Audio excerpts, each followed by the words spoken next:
Hello, Scorpio, Sun, Moon Rising, and Venus signs. Kamusta kayo? Sana ba'y nasa mabuti kayong kalagayan? Welcome back po sa Star Tarot. Kung bago kayo rito, welcome din kayo. Thank you sa inyong support. I truly appreciate it. God bless you all. Scorpio po una mensahe ninyo, Seven of Pentacles. Ayan, so meron ditong rewards, no, na maaring hinihintay na ninyo. This could be rewards for your hard work, rewards for your tawag dito, efforts na ginawa ninyo sa inyong trabaho, no? Pero tinitignan niyo parang nagbibilang na kayo eh, no? Parang minamasdan ninyo, tinitignan ninyo kung ilan ang bunga, yung ganon, ilan na, kasi yung mga pentacles na yan, those are the fruit, no? Na pinapalaki nyo pa, yung inaalagaan nyo pa, kumbaga, para mas lalong lumaki at kapag hinog na, then that is the time that you are going to harvest, no? So, parang sa ngayon pa lang, parang hinihintay, parang natatagalan, nafe-feel ko dito, parang natatagalan na kayo sa paghihintay, parang ganon. Pero, you need to practice patience, no, Scorpio?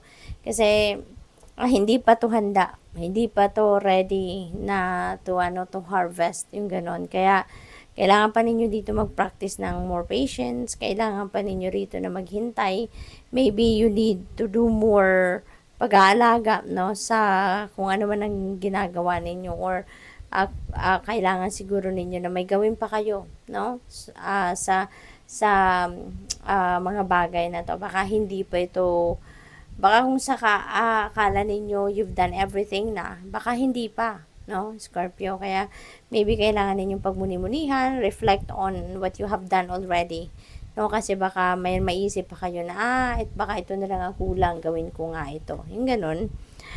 We have Four of Swords, so maybe you need time to rest sa ngayon. Maybe you are physically, mentally, emotionally, and spiritually exhausted na, drained na, no, maaring stressed out na kayo, kaya kailangan pahinga muna, okay, mag-rest ka muna, mag-relax ka muna, and you may need to do some kind of contemplation, reflection, yung ganon, okay, para makapag-recharge kayo.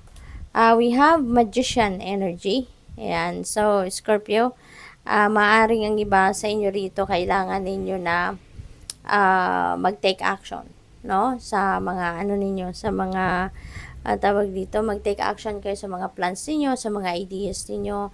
Maring there are things that you need to to do sa ngayon para makalapit na kayo doon sa kung ano man ang mga ini-envision ninyo for yourself, no? Baka then maganahan na kayo ngayon mag-take action, kasi maybe you will be able to figure out na, or baka mapapansin nyo na sa ngayon ng mga opportunities na nasa paligid ninyo na nandiyan na, and that will be in support doon sa kung ano man ang mga gusto ninyong gawin, no? So possible na gano'n ang sitwasyon. We have Eight of Pentacles. Ayan. So, this could be related to trabaho. No? This could be related to your career. Maring ganon. So, siguro, meron kayong mga plano para sa inyong career. Maybe, ang iba sa inyo, baka you're heading towards a different career path. At siguro ngayon, nakikita ninyo may opportunity, no? Sa paligid ninyo na parang nag-iimbita sa inyo, 'di ba? Na magbago na kayo ng career path. So, maaari may career change ang iba sa inyo rito. Meron din ako nakikita rito na sipag, no, Scorpio.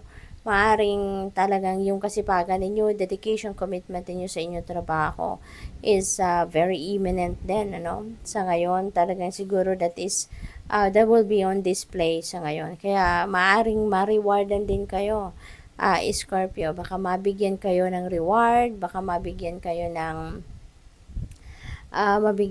ngayon ng opportunity, no? Para magkaroon kayo ng promotion, magkaroon kayo ng pay raise, yung mga ganon, ano? Dahil sa sipag at tiyaga ninyo, baka yan ay ma-recognize na mga boss ninyo.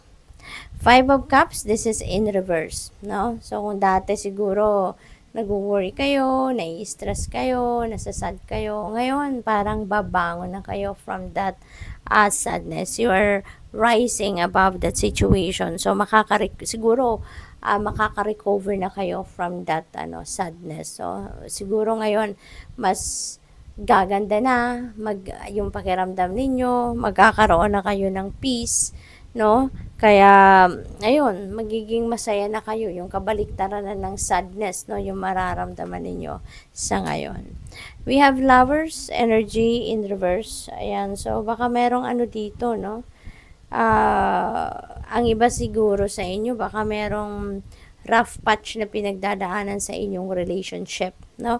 Maaring mas, ano ba yun, yung parang pinipili ninyo ngayon ang inyong sarili over sa person ninyo. Kasi siguro in the past, meron kayong sitwasyon na lagi na lang kayong nagpapatawad, lagi na lang kayong nagtitiis, kumbaga sa inyong sitwasyon, sa inyong karelasyon.